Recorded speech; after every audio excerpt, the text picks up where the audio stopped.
ছেলে কখনো মেয়ের বন্ধু হতে পারে, মেয়ে কখনো ছেলের বন্ধু হতে পারে না। কারণ এখানে দৈহিক চাহিদা আছে না নাই? দৈহিক কামনা আছে না নাই? ছেলে মেয়ের কখনো বন্ধু হবে না, মেয়ে ছেলের কখনো বন্ধু হতে পারে না। বন্ধু সেই হবে যে স্বামী এবং স্ত্রী হবে, ঠিক কিনা বলে? বয়ফ্রেন্ড হলো ছদ্মবেশী ধর্ষক, আর গার্লফ্রেন্ড হলো ছদ্মবেশী পতিতা। কথা বোঝা গেল? বয়ফ্রেন্ডের সংজ্ঞা বলে শুনে নেন। বয়ফ্রেন্ডের সংজ্ঞা হলো ছদ্মবেশী ধর্ষক, আর গার্লফ্রেন্ডের সংজ্ঞা হলো ছদ্মবেশী পতিতা। আর কিছু বলার আছে? অতএব বিএফ জিএফ এই শব্দই মুখে উচ্চারণ করা জায়েজ, মুখে নিয়ে এসেই যাবে না। আল্লাহ বলছেন স্বামী স্ত্রী তিনটা জিনিস আমি স্বামী স্ত্রীর মাঝে দিয়ে দেই, জান্নাতের প্রশান্তি আমি সেই স্বামী স্ত্রীর মাঝে পয়দা করে দিই। জোরে বলি সুবহানাল্লাহ। লিতাসকুনু ইলাইহা, এবং সেখানে কি দেই? ওয়াজআলা বাইনাকুম মাওয়াদ্দাতান, এবং তোমাদের মাঝে দিয়ে দেই মুআদ্দা, ভালোবাসা। কি দেই? কি দেই বলেন? ভালোবাসা দিয়ে দেই। এটাই হলো অরিজিন ভালোবাসা। সেই ভালোবাসা আজকে ঘরের মধ্যে না বটতলা, ঘরের মধ্যে না গাছতলা, ঘরের মধ্যে না শিশু পার্কে। শিশু পার্কে শিশু বসে থাকে না শিশুর মায়েরা না খালারা? এই হলো অবস্থা। অথচ আল্লাহ তাআলা বলছেন হৃদয়ের প্রশান্তি তুমি স্বামী স্ত্রী মাঝে পেয়ে যাবে, মাওয়াদ্দাতান মুহাব্বতটাও পেয়ে যাবে, আর রাহমা এবং রহমত পেয়ে যাবে। এই তিনটা জিনিস পেতে হলে স্বামী স্ত্রীর বৈধ সম্পর্ক ছাড়া কোন সম্পর্ক জায়েজ আসতে বলে না, জায়েজ। আমাদের কত প্রশ্ন করে, একজন প্রশ্ন করে, হুজুর শেষ রাতে যদি কোন গার্লফ্রেন্ড ফজরের সময় ফোন দিয়ে যদি জাগায় দেয়, এটা কি জায়েজ হবে না?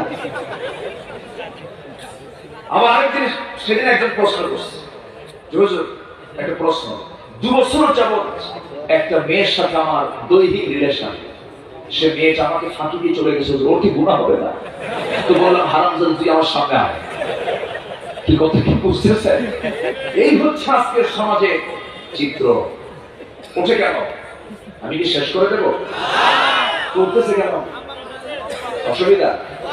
আমাকে তো আমার নসিব এইরকমই হয়, বুঝলেন? আমাকে মাগরিবও দেয় না, 8টার দিকেও দেয় না। আমার দেয় এমন সময় যে সময় সাপ, এই নিম্ন সাপ, ঊর্ধ্ব সাপ, বিড়ি খাওয়ার সাপ, এই সাপের মধ্যে আমাদের দিয়ে আমি পড়ি মহা সাপে। আমি এখন এত সাপ সই কেন? একটু বসেন না ভাই, একটু বসেন, একটু বসেন। এই তার কতক্ষণ থাকবো? কত সময় চলে যায় না? এখানে বসে আছি, এই বসার মর্যাদা আছে না নাই? আছে না নাই? আজকে বন্ধু 3 জন শুনে যায়, আমার বন্ধু 3 জন হবে। কয়জন হবে? 1 নম্বর বন্ধু কে? আসি, সেকেন্ড স্টেপ আমরা আসছি। তাহলে স্বামী স্ত্রীর যে সম্পর্ক, এই সম্পর্ক ছাড়া আর কোন সম্পর্ক নারী পুরুষের হতে পারে? হতে পারে না। তাহলে ক্লিয়ার কথা, বিবাহ পূর্ব কোন প্রেম বলতে কিছু নাই। চেয়েছিল জুলাইখা, চেয়েছিল কি? জুলাইখা। ইউসুফ কি পাত্তা দিয়েছে? বলেন পাত্তা দিয়েছেন? অথচ জুলাইখার বংশ, সম্মান, মর্যাদা, অর্থ, রূপ, স্ট্যাটাস, সব দিক থেকে জুলাইখা ছিল সেই সময় টপ একজন মহিলা, টপ ক্লাস। সেই জুলাইখা সম্পূর্ণ সিকিউরিটি নিশ্চিত করে 12টা দরজা লক আপ করে ভিতরে তুলে নিয়ে বলতেছে, ইউসুফ পৃথিবীর কোন প্রাণী আমার তোমার খবর জানবে না, আমি আর তুমি। ইউসুফ ইসলাম বললেন, দুজনের মাঝে আরেকজন আছেন, তিনি আমার আল্লাহ তাআলা। জোরে বলে সুবহানাল্লাহ। আমার বন্ধুকে, আমার বন্ধুকে বন্ধু বানালে আর কি পাপ করার সুযোগ আছে? সবার ইতিহাসগুলো জানা আছে, এরপর জানান দিচ্ছি। ইউসুফ আলাইহিস সালাম বিশাল একটা ফিতনায় পড়ে গেলেন। নারী ফিতনা, ছোট ফিতনা না বড় ফিতনা? বলেন ইত্তাকুল্লাহ ওয়াত্তাকুন নিসা ফাইন্না আউওয়ালা ফিতনাত বানি ইসরাঈল কানাত ফিন নিসা আল্লাহকে ভয় করো, নারীর ফিতনাকে ভয় করো, কারণ সবচেয়ে বড় ফিতনা হলো নারী ফিতনা।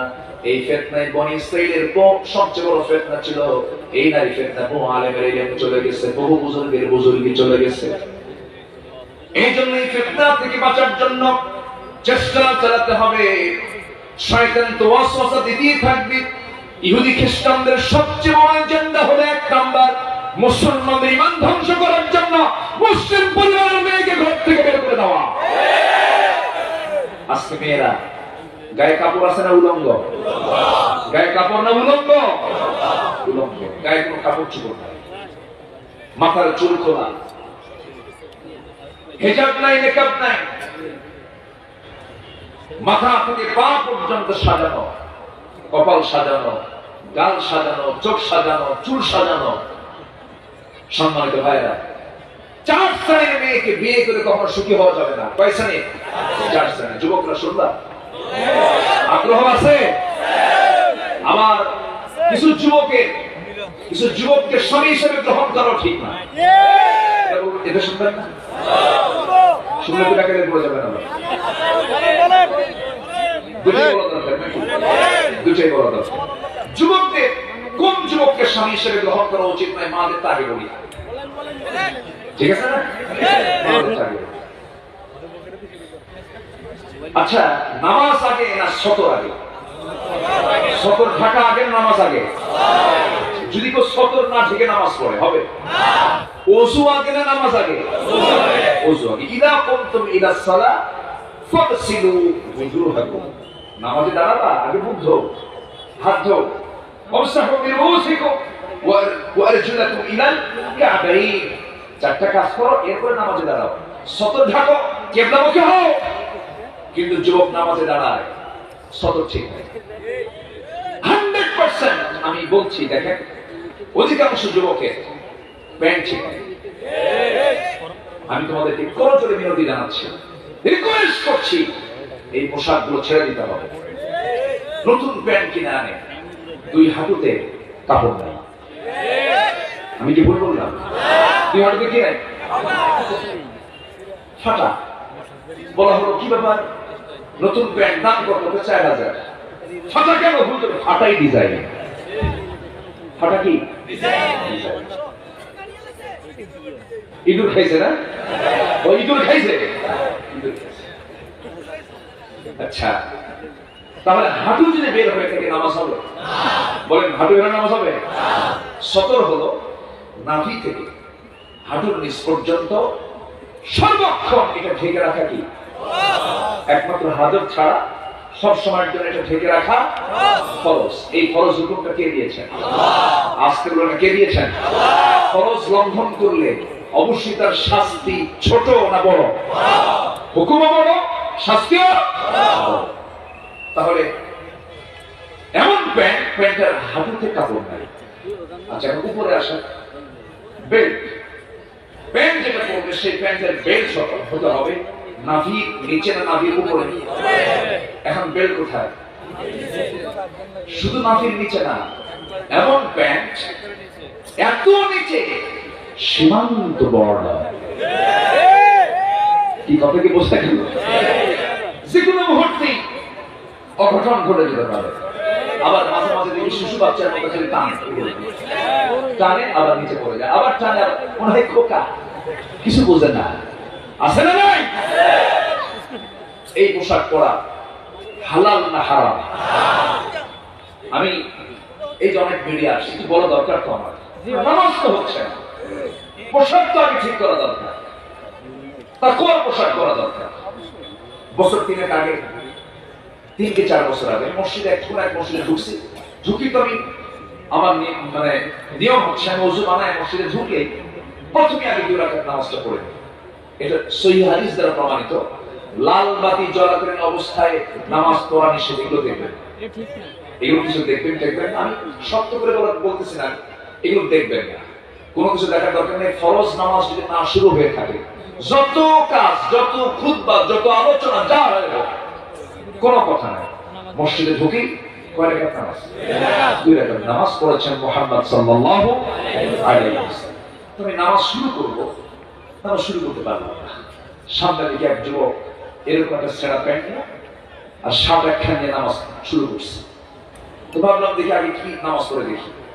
রুকুতে যখন গেছে রুকু খেলায় দেখি শার্ট উপরে প্যান্ট নিচের দিকে, মাঝখানে নাই। তো ভাবলাম একটু রুকু শেষ দায় কি হবে আল্লাহ জানে। শেষ দায় যখন গেছে তখন দেখি প্যান্ট খুলে আন্ডার প্যান্ট বেরিয়েছে। আমি কি ভুল বলতেছি?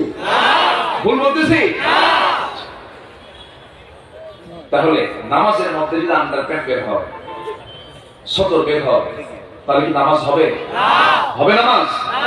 যে পোশাকে নামাজ হয় না সেই পোশাক পরা হালাল না হারাম? পরা যাবে। ক্লিয়ার? ক্লিয়ার?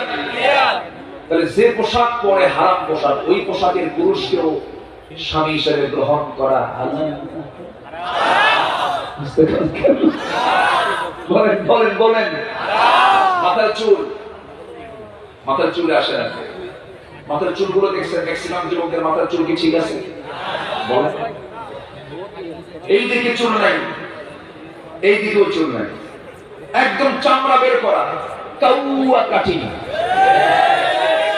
ঠিক কি না? মাথার উপরে বাটি থুইয়া চুল ছাড়ে, কি থুইয়া? বাটি বাটি বাটি থুইয়া চুল ছাড়ে, বাটি ডিজাইন। আচ্ছা, যখন বলা হয় তুমি মাথার ডিজাইনটা, চুলটা কোথায় পাইছো, এই ডিজাইন কোথায় পাইছো, হুজুর বুঝবেন না, পাইছি।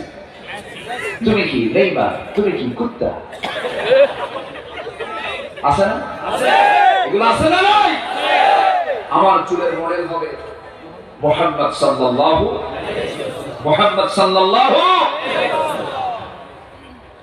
চুলের মডেল হবে আমার নবীর মতো। কারণ আমার মডেল কে? বলেন। আমার মডেল কে? বিশ্বের সেরা মডেল কে? উসওয়াতুন হাসানাহ, উসওয়ায়ে হাসানাহ। আমার ভাইরা, আমার নবী হবেন মডেল। নবীজি কেমন করে খেয়েছেন তেমন করে খাবো, নবীজি কেমন করে ঘুমিয়েছেন তেমন করে ঘুমাবো। আমার বন্ধুগণ, নবীর সঙ্গে প্রেম আমরা বাড়াবো, মহব্বত আমরা বাড়াবো। বন্ধু হবে তিনজন। নাম্বার 2 হচ্ছেন মুহাম্মদ সাল্লাল্লাহু আলাইহি ওয়াসাল্লাম। নবীজি আমার কেমন করে নামাজ পড়তেন তেমন করে নামাজ পড়বো। কারণ সাল্লু কামা রাআইতুমুনি উসাল্লি, তেমন করে আমাকে নামাজ পড়তে হবে। রাসূল কেমন করে হাসি দিয়েছেন তেমন করে আমাকে হাসতে হবে। নবীজির পেটে খাবার ছিল না, কিন্তু হাসি দিয়ে তার মুখটা ভরা ছিল সর্বক্ষণ। আমাদের আয়েশা বলেন, মাসের পরে মাস চলে গেছে, চুলায় উনুনে আগুন জ্বলে না, কিন্তু আমার নবী ঘরের মধ্যে যখন ঢুকেছেন সালাম দিয়েছেন এবং মুস্কি হাসি দিয়ে ঢুকেছেন। জোরে বলেন সুবহানাল্লাহ। অনেক স্বামী আছে ঘরের মধ্যে ঢুকে চোরের মতো, আছে না? আছে না? চোরের মতো ঢুকে কোনো হাসি নাই, চোরের মতো ঢুকি রহমত থাকবে কেমনে? ঘরের মধ্যে মানুষ থাকুক আর না থাকুক, সালাম দিয়ে ঢুকলে পারে সকল প্রকার শান্ত বাড়ি করে বসিত হয়। সুবহানাল্লাহ। ওয়া তুসাল্লিমু আলা আহলিহা, ওয়া তুসাল্লিমু আলা আহলিহা। ঘরের মধ্যে সালাম দিয়ে ঢুকো। আমার নবী হবেন মডেল।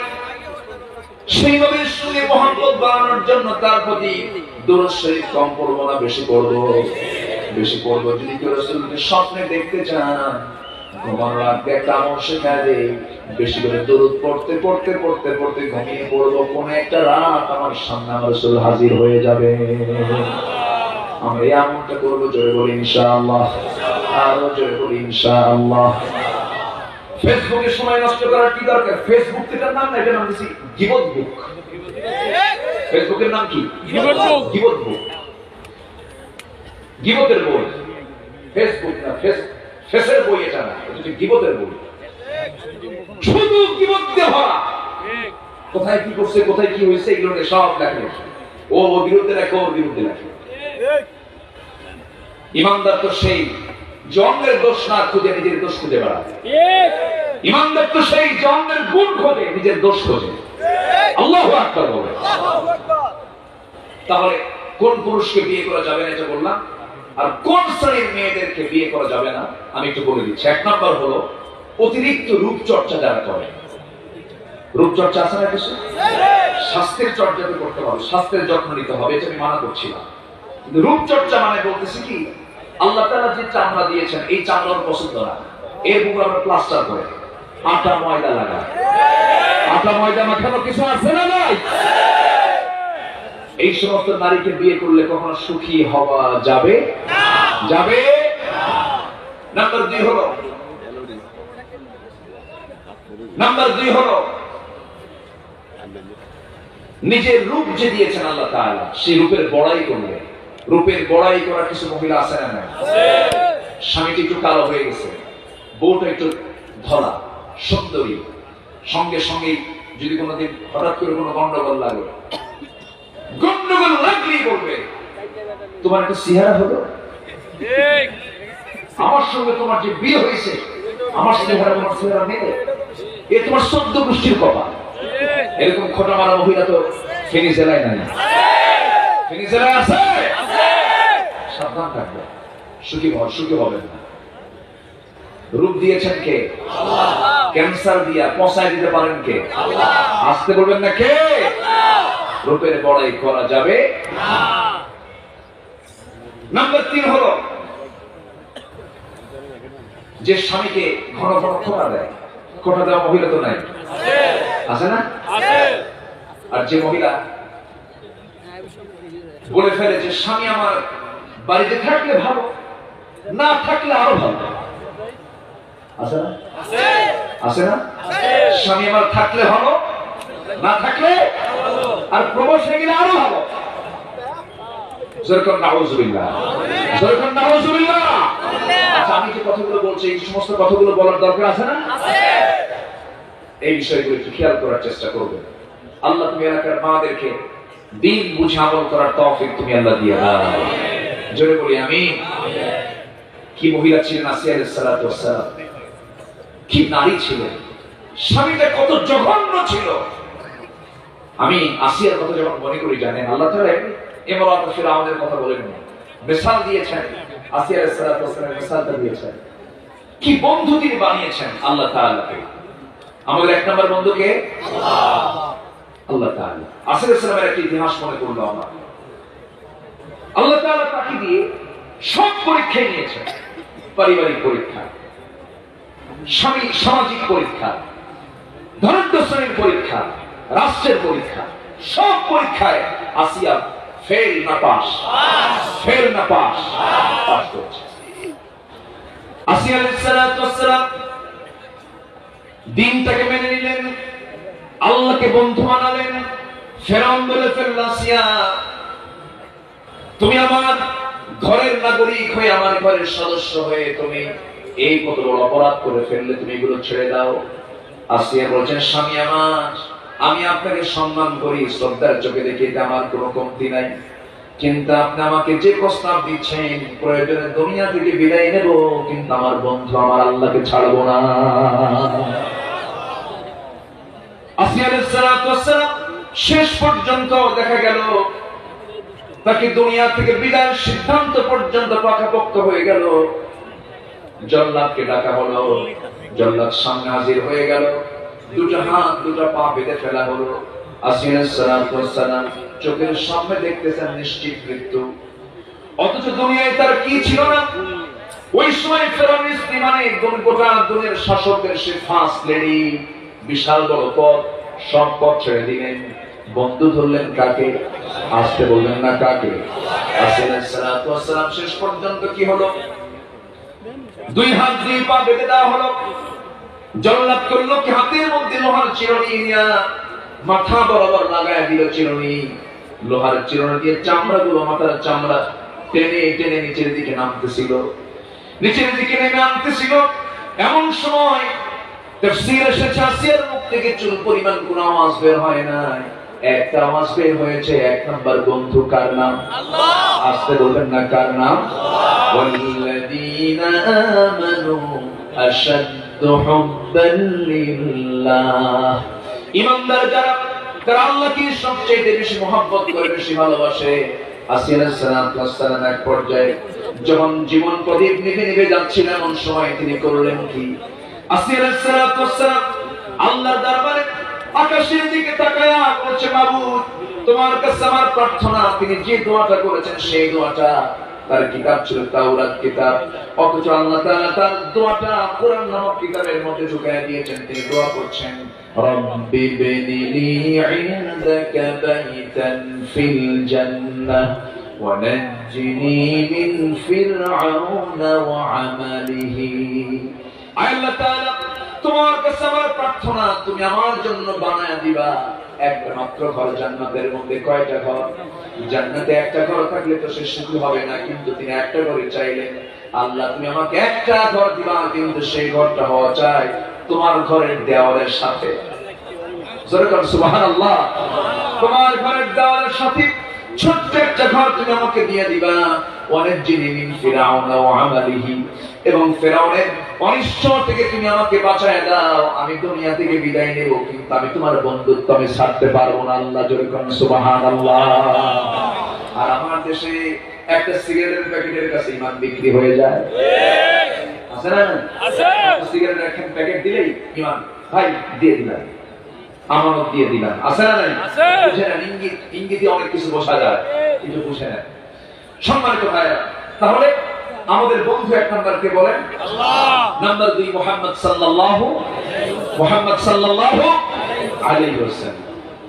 নাম্বার 3 হলো والذين آمنوا الذين يقيمون الصلاة ويؤتون الزكاة وهم راكعون। নাম্বার 3 বন্ধু হবে যারা ঈমানদার, কিন্তু ওই রকম মুনাফিক মার্কা সেই সমস্ত লোক না। তোমার ঈমানদার বন্ধু সেই সমস্ত বন্ধু হবে যাদের মধ্যে 3টা গুণ থাকবে। কয়টা গুণ থাকবে? ওই সমস্ত ঈমানদারের বন্ধুত্ব তোমার নিতে হবে, ওই সমস্ত ঈমানদারকে বন্ধু বানাতে হবে যার মধ্যে 3টা গুণ পাওয়া যাবে। সেটা কি করবে? নামাজ কায়েমের সংগ্রাম করবে, নামাজ কায়েমের সংগ্রাম করবে, যাকাত আদায়ের জন্য তারা আন্দোলন করবে। নাম্বার 3 হলো রুকুকারীর সঙ্গে তারা রুকু করবে। এই 3টা গুণে সমৃদ্ধ যে ঈমানদার তারাই হবে তোমার জীবনে একমাত্র বন্ধু। আমার দেশে বহু নামাজি আছে, কিন্তু নামাজ পড়তে রাজি, কিন্তু নামাজ কায়েম হতে রাজি না। আছে না নাই? আছে না নাই? ওরা, ওদের কথা হলো নামাজ পড়বো, মসজিদে গিয়া নাইট ক্লাবে গিয়ে মদ খাবো, আল্লাহ যেন খুশি থাকে, শয়তান যেন বেজার না হয়। এরকম পাবলিক আছে না নাই? আছে না? এরকম করে ঈমান আনলে সে আমার কখনো বন্ধু হতে পারে না। এই 3টি বন্ধুত্বে, এই বন্ধনটাকে যদি আমরা টিকে রাখতে পারি, এই বন্ধুত্ব আমাকে জান্নাতের দরজায় পৌঁছায় দেবে। আল্লাহ তুমি আমাদের বন্ধু নির্বাচনের সঠিক সিদ্ধান্ত নেওয়ার তৌফিক তুমি আল্লাহ দিয়ে দাও।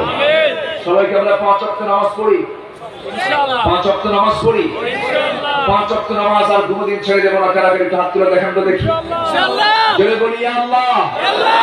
আর জোরে বলি ইয়া আল্লাহ। আমাদেরকে 5 ওয়াক্ত সালাত আদায় করার তৌফিক তুমি আল্লাহ দিয়ে দাও। জোরে বলি আমিন, আরো জোরে আমিন। আমি আর কথা বাড়াবো না, যতটুকু হয়েছে আমরা বলে ফেলি আলহামদুলিল্লাহ। অনেক বড় মাহফিল, অনেক দূর থেকে। পরশুরাম কোথায়? এখান থেকে না হলে 40-50 কিলোমিটার, গাজীপুর থেকে আসছে। আচ্ছা, অনেক দূর, পার্শ্ববর্তী জেলা থেকে, মিরসরাই, চট্টগ্রাম থেকে, অনেক দূর দূরান্ত থেকে লোকজন এসেছে। মাহফিল শোনার সুযোগ হয় না, একটা সুযোগ আমরা পেয়েছি, বলি আলহামদুলিল্লাহ। কেউ যাবেন না, সবার যাওয়া যেন নিরাপদ হয়, সার্বিক দিক খেয়াল করে। আমি আমার কথা না বাড়িয়ে এখানে শেষ করছি।